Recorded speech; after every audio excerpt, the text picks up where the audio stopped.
The world is going through changes happening at a speed that we have never seen before.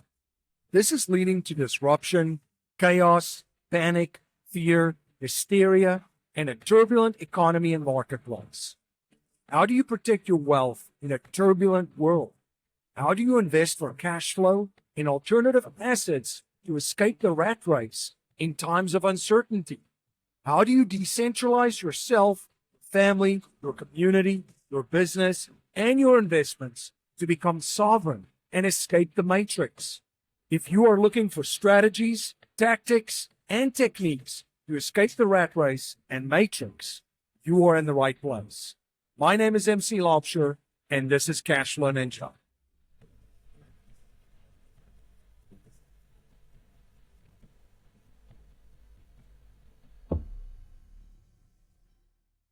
This is Cashflow Ninja. I'm MC Lobsher. Thank you so much for joining me for another episode and spending your most valuable resource, your time, once again with me. Everything Cashflow Ninja is at cashflowninja.com, podcast, books.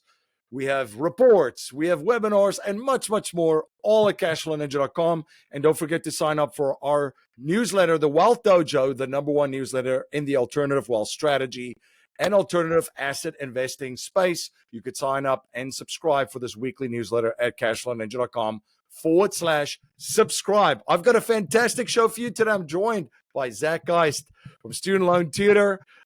Zack, great to have you on the show. Thank you, MC.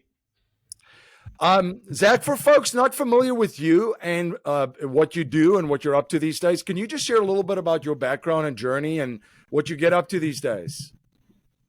Yeah, it's interesting. I've been an entrepreneur since I was a child. I grew up what they would call in California in the United States the hood or the projects. I grew up in a very poor area near Oakland, I pretty much found that the first goal was trying to get out of the hood. And I guess that's where I kind of sharpened my teeth and really learned what people call hustling. Not in the negative sense, but just working really hard and getting creative and ingenuitive. And now I own multiple companies. I employ over 50 people. I live on a beautiful 86-acre farm and eco-village and holistic living center. And and I have people employed all over the world. So it's definitely a different life from how I began. And a lot of it came on, I know the podcast is called Cashflow Ninja. A lot of it was inspired by Robert Kiyosaki, coming across his work when I was 18. I actually live right on the same coastline where he grew up here on the big island of Hawaii. And I didn't even know that until I was already living here. So, yeah. That's great. I actually did make that connection about Hilo too, where you're at. I said, well, he talks a lot in his books about that. So I wonder if you've ever run into him again since moving out there. No, I haven't run into him. I've actually never run into him, which is interesting. I'm always so close by, and I'm curious when someone's going to make the connection. And I hope it happens someday. I'd love to share with him kind of the influence that he had on my life. I actually had a dream with him in it the other night. It was kind of a bizarre dream, but telling.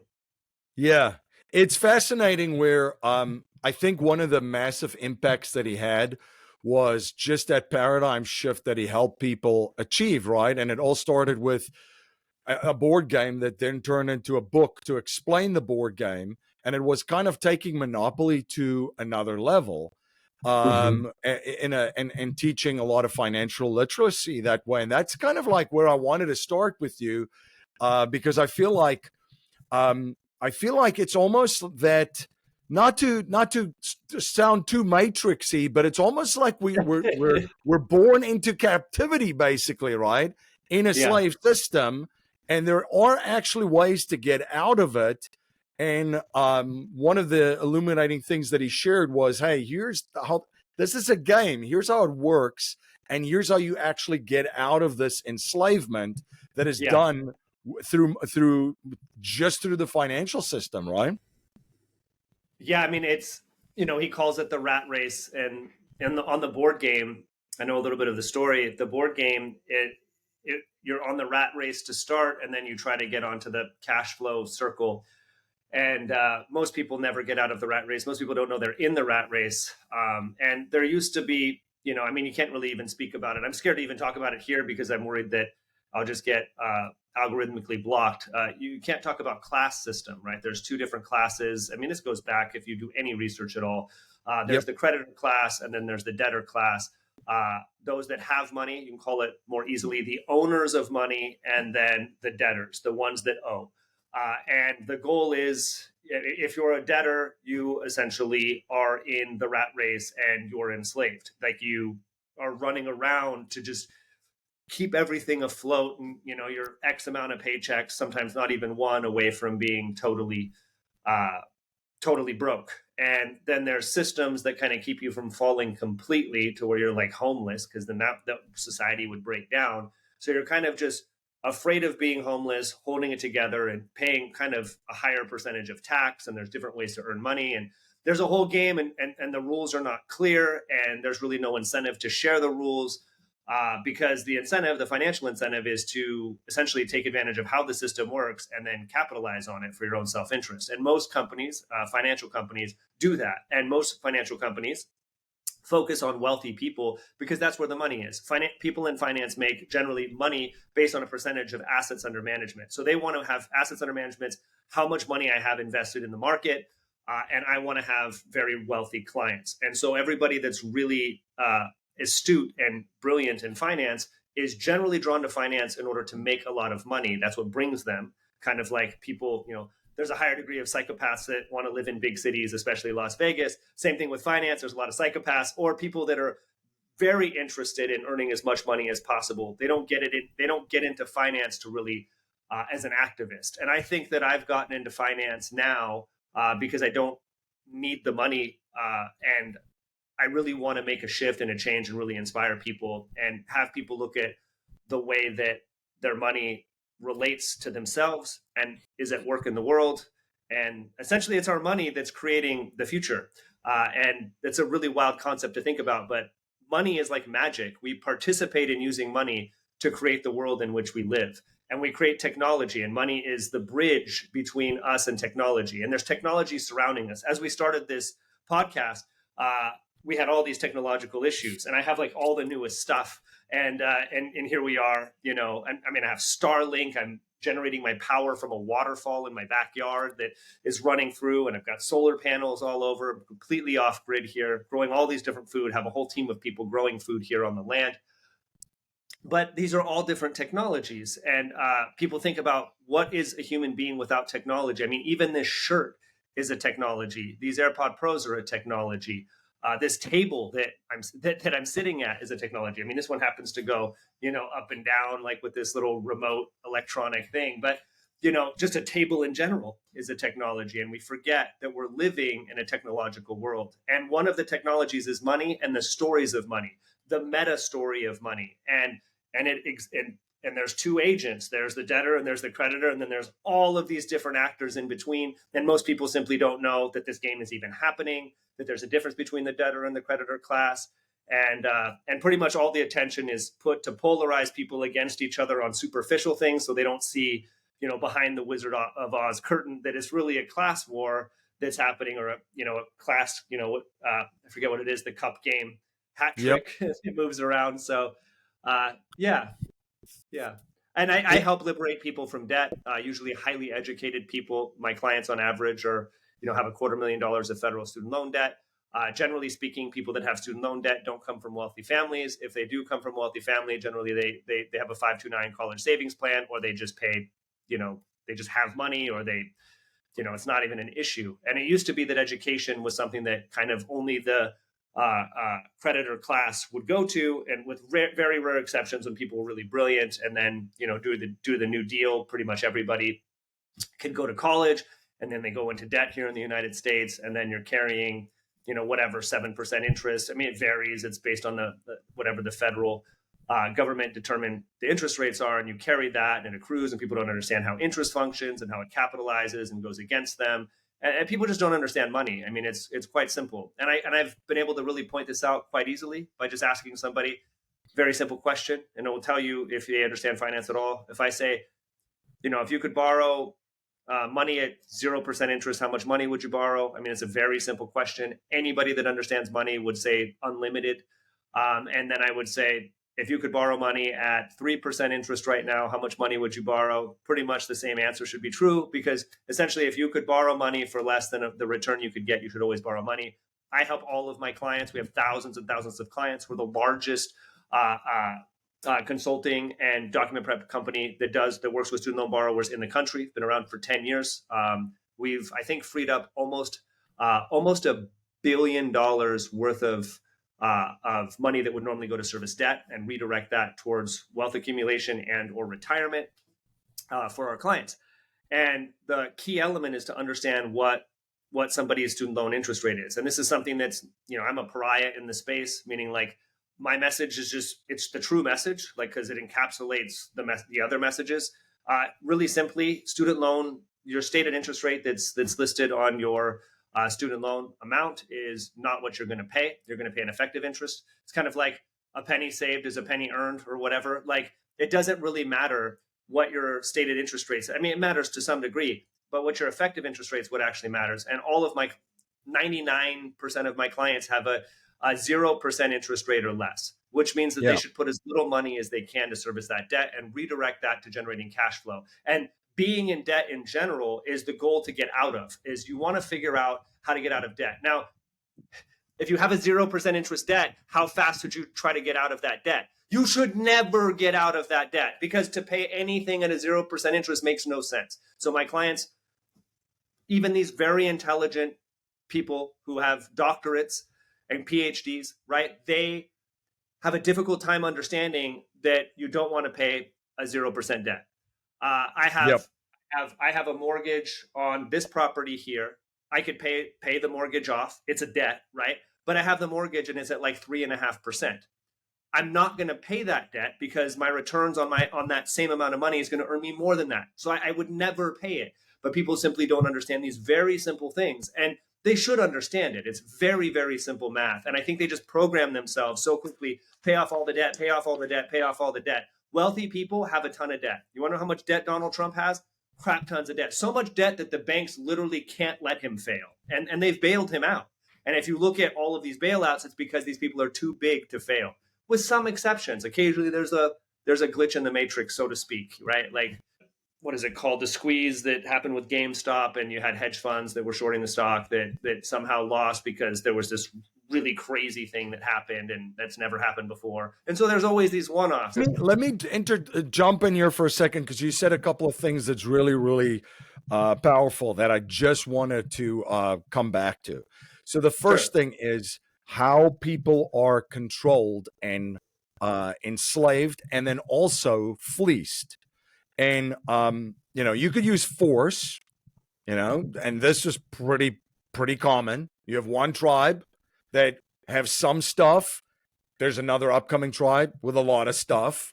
You get your military and you go over there. You take care of business, and now you have their stuff, right? You just take their stuff, basically. That's one way of doing it, very direct. Everybody, there's no misunderstanding of what's happening, by the way. Everybody sees it. It's out in the open. They see that, all right, well, and you can call it what you want, conquering, being conquered. It's just murder and theft, right? So that's one way of doing it. You could do it very subtly, which was done by all religions for a long time through influence and establishing trading stations and ports all over the world, which, I mean, whether you're picking on the Catholic Church and in Christianity, whether you're picking on Islam, the same kind of thing, a little bit more subtle, but end result, same kind of thing of a lot of looting done strategically and over time. And you kind of know who's doing it, right? But then there's a third way of doing things. And this is where it's not visible to a lot of people, because it's not in the open. It's not seen. Somebody is not coming and taking your stuff at gunpoint from your house, but you're being fleeced. And they will come eventually. If you don't pay your mortgage and you don't move out when the bank starts to foreclose, eventually a man called the sheriff will show up, and he'll have a gun on his side. Will he shoot you? Probably not. but he will remove you from your house. And so at the end of every debt is someone eventually with a gun that will take what you have. Right. And so that's something important to remember. There's a president that's running for 45th, 46th, whatever. I can't remember what number we're on now. It's to be fair, it's looking like it's going to be a sequel of one of the two, right? But one of them is declaring that they're going to make homelessness illegal. Essentially, if you're homeless, then they arrest you and put you into a camp. I don't know, but that sounds a lot to me like a concentration camp. If you make homelessness or a certain class illegal, like their very existence is illegal. That sounds like a concentration camp to me. And if that doesn't, I mean, that should terrify people a lot more than homeless people on the street on fentanyl, which is also terrifying. Granted, right? It's dangerous having homeless people on the street, but it's like good to see that, hey, this is what's happening. And if you look at countries that I've been to, like India, or where you could see the class division so clearly. I was once in a high rise of a political officials high rise, and down on off the balcony is shanty towns, right? And this person owned like 7 of these high rise condos and wasn't even there. And so, I mean, the juxtaposition is huge. And when you see that, it's good to see it. I mean, it's awful to see it, but it's better to see it than to not see it, right? To like push it away. I mean, it's convenient to push it away, I guess, right? But the invisible things is what keeps the status quo, right? Because to your point, nobody understands the system really, so they don't understand where they fit in. Yeah, the status quo structurally is there to support itself, right? Like we look at media, like all of the financial interests go to support things to stay the way they are. And superficially, we could have liberal things and conservative things, but everything in essence is conservative to the power dynamics. So the power dynamics are saying we're going to throw out superficial issues to like keep things the way that they are, enough to where we could continuously move our cheese around, which is our assets around, to constantly profit. And if we look at the 0.1, the largest raise of wealth actually wasn't even the 1%, it was the 0.10%. People that they call it an earning, the earning of 3.2 million, I think, a year is the top 0.10, top one of 1,000 people in the United States. Yeah, that was the biggest wealth shift that happened. And it's whenever there's something tragedy that occurs, generally there's gigantic wealth shifts for those that could maneuver. Everybody else is running around trying to survive. They're not making slow, rational financial decisions. They're just simply trying to keep their head above water, and they're in a panic mode. I mean, they get lucky every once in a while. Someone tells them to buy Bitcoin low, and heaven forbid they succeed, and now they have this recipe for success, but it's not actually a recipe for success. They got lucky that they got ahead of this gigantic lemming curve and bought a bunch of something that happened to go up, but it was purely speculative. And it's like someone that wins the lottery. You can't repeat that strategy. You can't just like go win the lottery again. So you have to start to learn what to do to win again and again. So some people that I respect in business are people that have lost their money and then remade it multiple times, as opposed to built one business and succeeded. I've made millions of dollars and I've lost it 3 times. This is my 4th time building up the company. And I am more successful now than I was when I was in my mid to late 20s, which was the last time I was the most successful. I didn't think I would ever get back there, frankly.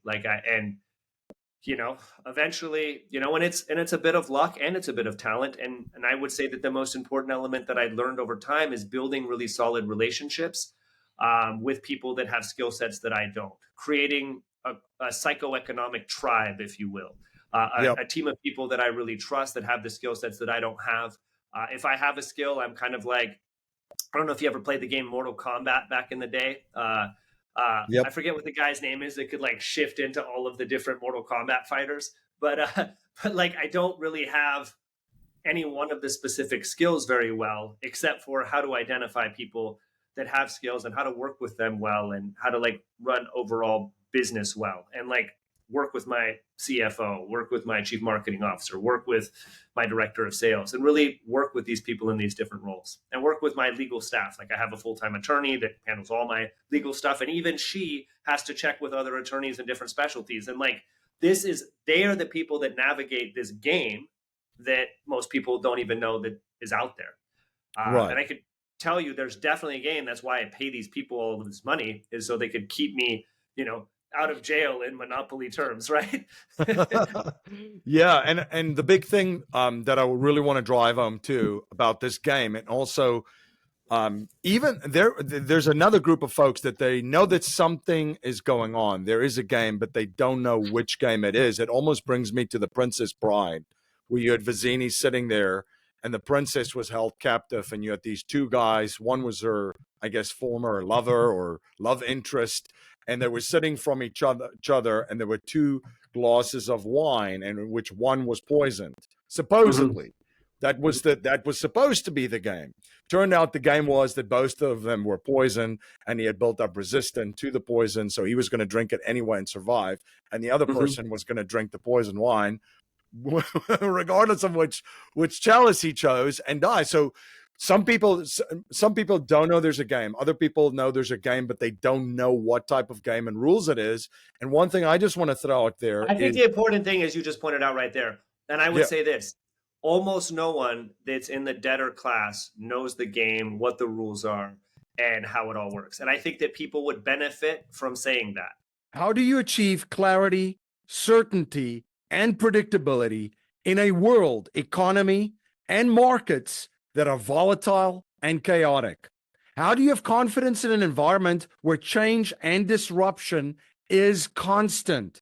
Setting up infinite banking is how you establish certainty in an uncertain world, predictability in an unpredictable world.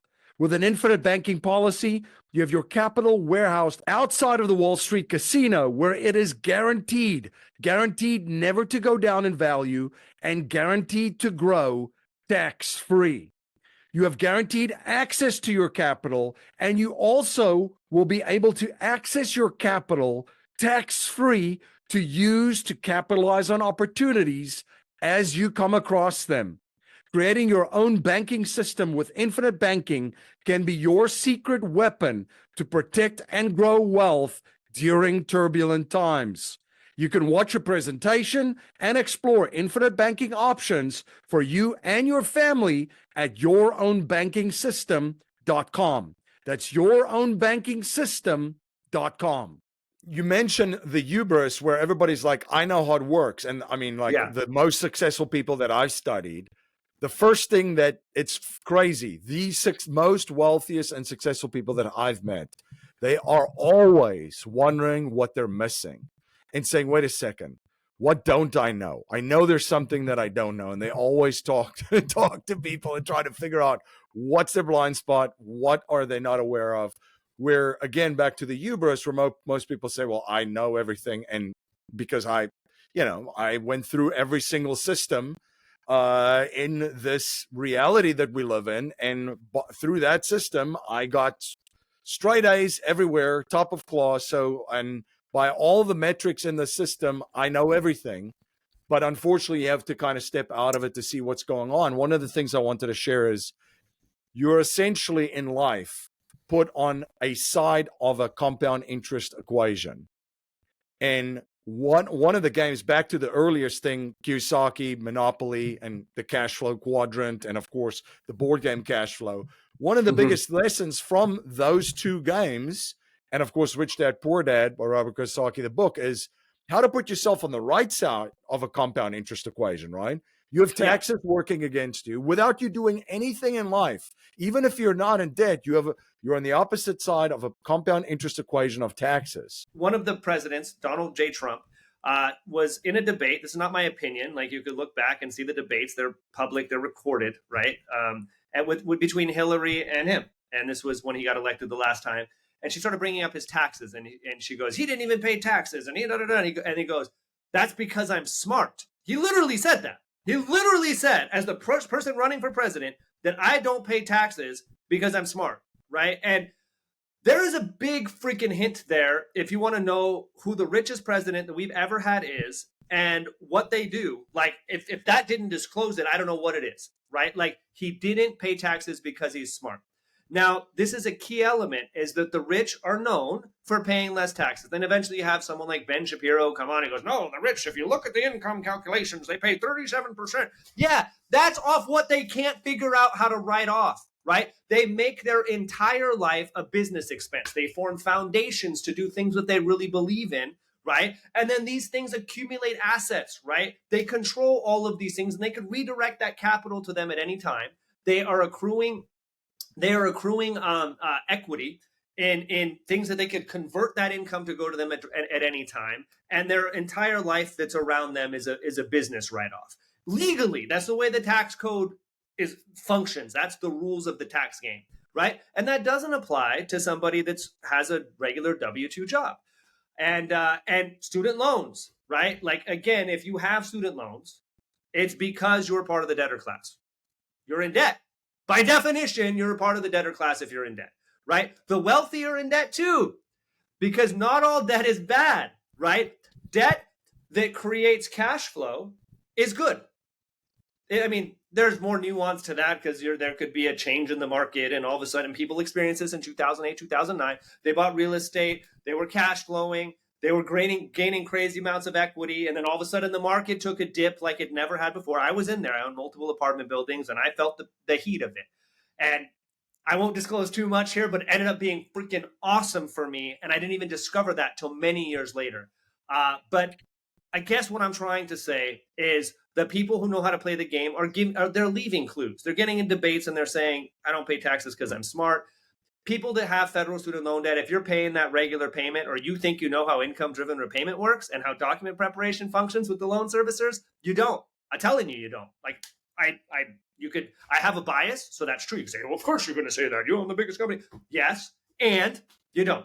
So that's take the Pepsi challenge. And if somebody has crap tons of debt, they need to figure out how to manage that debt. Is it good debt or bad debt? Not all debt is bad debt. Student loan debt is not bad debt. It's less than negative. It's less than 0% interest. In many cases, it could be negative 100% interest. In many cases, for a lot of my clients, I could convert their student loans into an after-the-fact scholarship.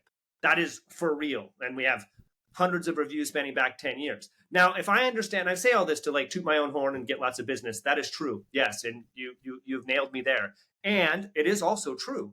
And there's people that understand the same aspect about taxes. There's people that understand this about buying probate properties. There's people that understand this about real estate auctions. There's people that understand this about every different aspect of this game, which is our financial and economic system, which is extremely complex because it's tied in to the legal system. And all of law is tied into the idea of contract law. And that is the foundation. That's the foundational idea of how our system functions, is that there's this belief that there's a possibility for people to have a contract with one another, and the contract supersedes any future agreement. That is the foundation of which our Western society is built on. And if you looked at the ancient myths, this is the god Saturn or Kronos, right? This is the father of the gods, and he's also the father of the game. And there's also another god that seems how to navigate through all of this, and his name is Hermes. He's also known as the magician. He's also known as Mercury, Mercurius in the Roman. And it is also, he's associated with the substance of quicksilver, which is like simultaneously not a solid and not a liquid and can kind of move through the cracks. He's also associated with magic. And if we look at modern technology, and if we look at ways to navigate the system and to escape and break through a trap, an imprisonment, a rat race, right? Like, it's not going to be a ton of people. And it's going to be the people that learn how to navigate the game. And it's going to take cunning. It's going to take intelligence. It's going to take humility. Like, you're going to have to stop thinking you know it all because you got straight A's and you got all honors, you got a PhD from Harvard or whatever.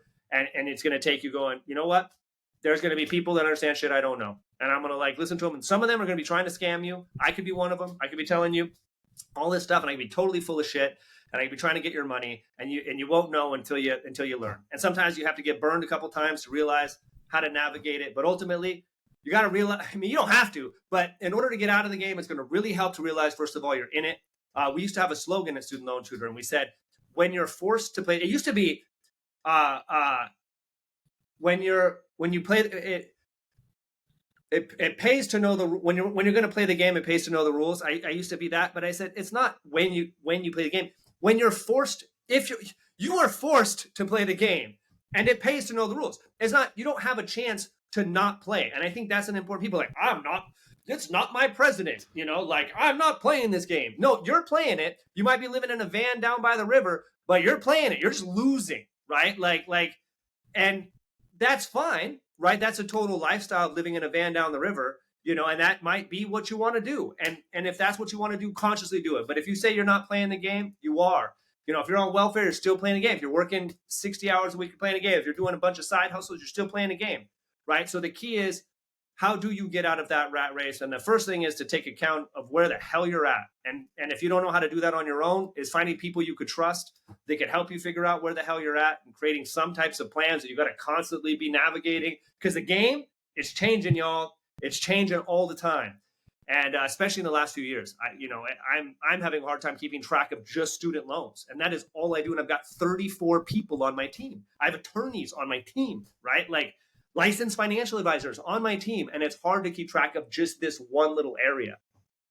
It's wild. And that's a big thing why I was really excited to have you on, because there are people listening that they have large amounts of student loans. And this is, the problem that is out there that you're it's a massive problem you're solving. Because if we go back to the creditor and the debitor clause, and it used to be that, like the families that attended elite universities and got all these degrees, they didn't need to get any loans for it. The family just paid for it, right? Yeah. And then of course that started to open up now to the general public. And then this was another element of kind of enslaving them. And hooking them into the system, because now you can't get out because you got a mortgage with a house, you got car payments, you got mortgage. Yeah. Now you got a student loan, heavy payments, which are so front loaded. Yeah, there's benefits though too. So here's what's cool. Overall, statistically, it's bad if you look at people as a whole. They're going to get hosed. Not everybody's going to hear what I'm going to say. I probably, a fraction of 1% of people are going to hear the words I'm saying. They're extremely valuable. They'll save you hundreds of thousands of dollars. And if you redirect what I'm showing you how to redirect it, you'll have millions of dollars difference in your assets at the end of 25 years. Like redirecting, and that's the power of compounding interest working in your favor. That's not my opinion. That's mathematical fact. I can literally show you the numbers. And that's what we do. So for the fraction of 1% of the people that in their entire lifetime will hear the message that I'm talking about on their student loans specifically, it's going to benefit them immensely. Most people are going to hear me and go, this guy can't possibly have the answer to solve this problem. If he did, people would be lining up all the way across the board, just whatever story. And, if that makes you feel good, then and feel like you've been doing the right thing. People love to defend being right. People don't like to be wrong. It feels like crap to be wrong. What does it feel like to be wrong? It's like, it doesn't feel good. And at the same time, when you find out you're wrong and there is a right answer, you should be stoked, right? And it's that in-between piece where we're like, oh, am I right or am I wrong? Oh, what is it? The difference of getting that information is super important. And the wealthy people, it wasn't just about the education. And this is the important piece to understand.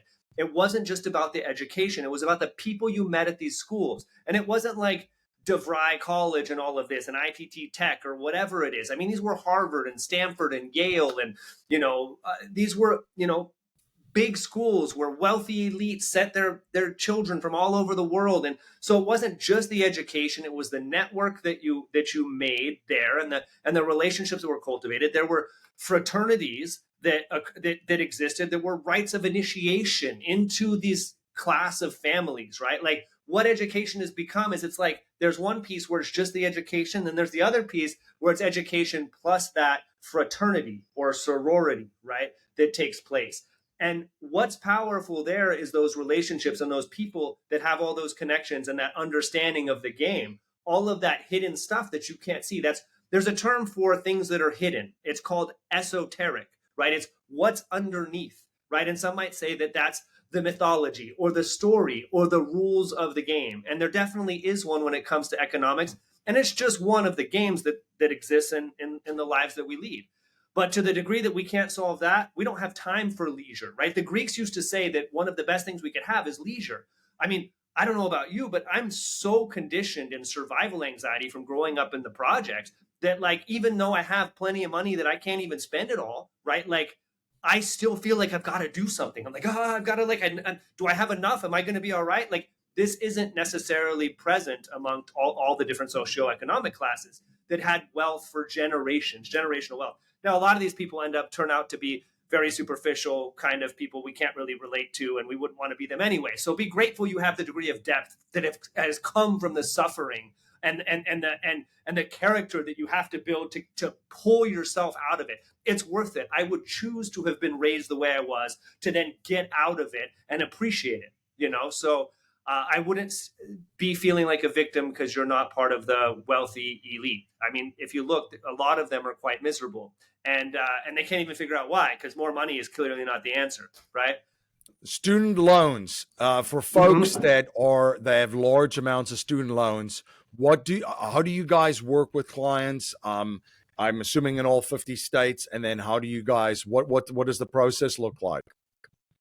Yeah, we work with clients in all 50 states. Our average client has a debt amount of over $250,000. Most of them are medical doctors or alternative doctors, veterinarians. We do work with clients. I think the general amount is we're right around 75 grand that we kind of, that's our kind of minimum. Because we want to be able to show people it should be an absolute no-brainer. We should say, here's our fee for service.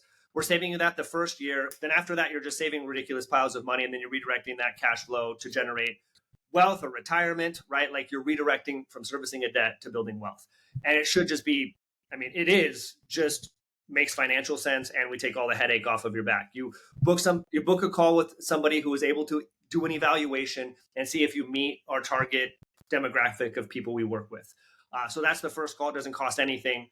We're not going to waste our time or your time. So either we're able to help you or we're not. We'll be able to tell you. For some people, we might say, here's how you manage it yourself.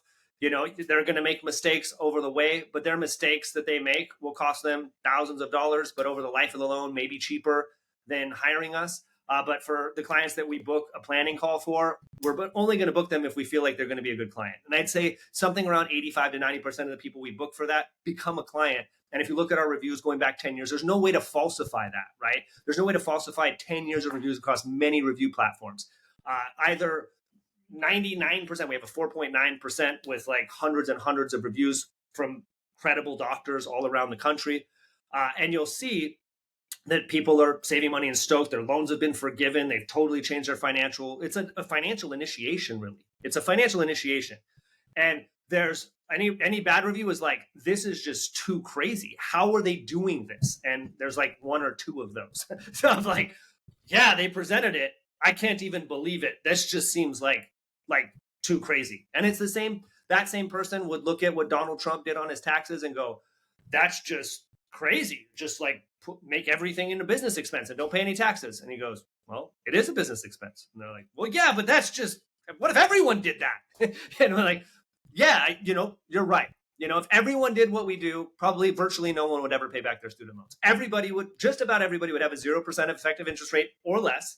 And the entire thing will collapse. But the good news is that the status quo is really good at saying, you're doing it all yourself. You could do it yourself. You don't need anybody to help you. And the servicers and stuff that say this, I don't think it's malicious. There's a lot of bad actors in the space that are trying to separate people from their money, right? There's 49 million borrowers, or however many there are now, and they're desperate. They're like, how do I cover this bill? And they make promises that they can't uphold, right? And the way to tell a good company from a bad one is look at their history, right? You look at anybody's history long enough. That's what you check references, right? Like, imagine you could go on a date and you could interview all the person's exes and be like, hey, how is this person? You're going to get a really good idea of what they're like. Some exes are going to be like, yeah, they're great. And some are like, they're awful for these reasons. So look at our reviews going back 10 years. Like, if we're not being legit and if we're in a scam in any way, like, we are the best freaking scam there is, because somehow we've convinced hundreds of people going back 10 years across every platform to like all give us a thumbs up. And if you're in the financial industry, it's super rare that you find a financial company that has this degree of people raving fan clients. And we do that because we put money in our clients' pockets, straight up. I sell $100 bills for $1. That is what I do. I sell $100 bills for $1, and I take all the headache out of it. So if you like that deal, reach out.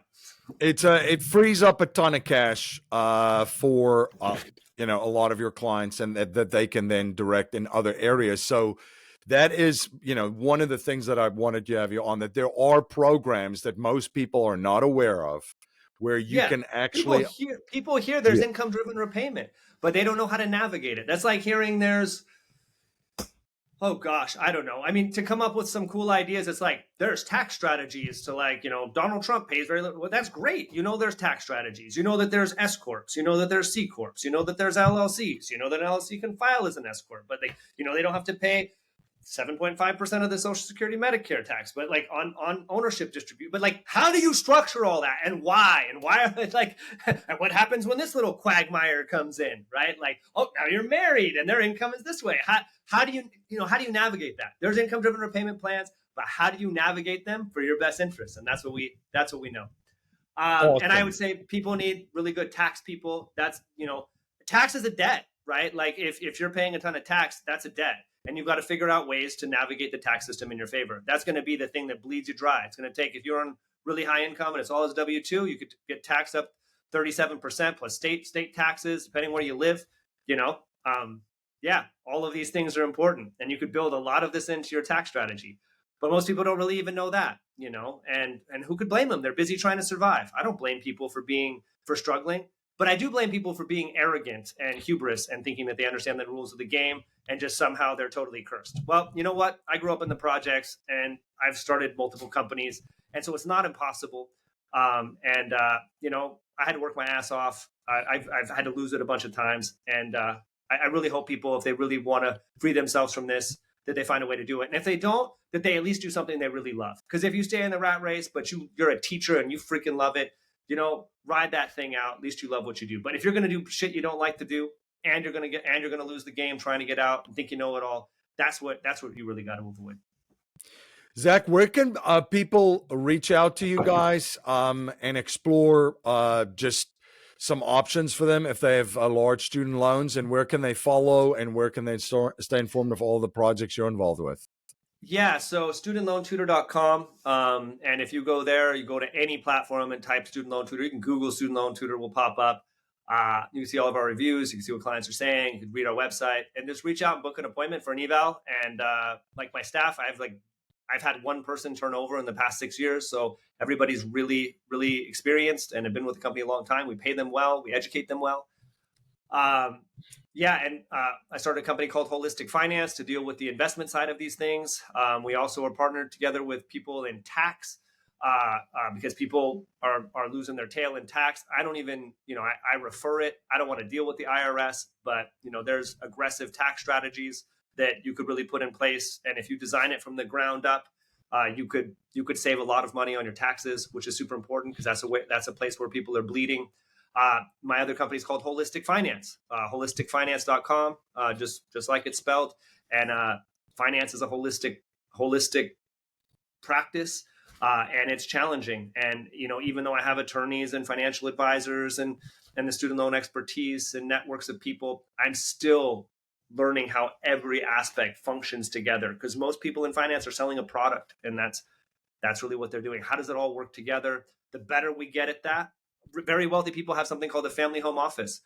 They have teams of certified financial analysts and financial team managing their money, and that's because they have $100 million or $1 billion in the market, and they're getting charged a fraction of 1% to manage that. Or these groups of people are managing for multiple wealthy families. If you don't have that, I'm telling you, you're in the debtor class. And so I'm trying to create some pathways. Will we be as good as an entire team of people when you have all of this money? No, but you'll have the edge over everybody else when you look to your right and left, because they don't got anybody even like us. So, yeah. Awesome. Hopefully that's helpful. If you want to check out Rainbow Bridge, Hawaii, that's my eco village and holistic living center here on the Hamakua coast of Hawaii. And that's all the stuff I've got going on. Awesome. Now, we talk a lot about business, investing, cash flow, but we also talk a lot about living and leaving a legacy, and you do a lot of that. So I always ask my first-time guest when they're on the show, if you cannot leave money for future generations and you're only allowed to leave 3 principles to them to build happiness and success and build wealth, what would they be?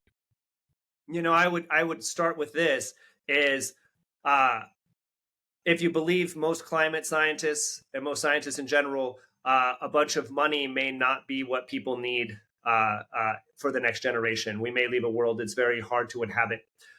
So I would leave a legacy of right livelihood, which is living the way that we would want, and understanding what we are leaving to the future.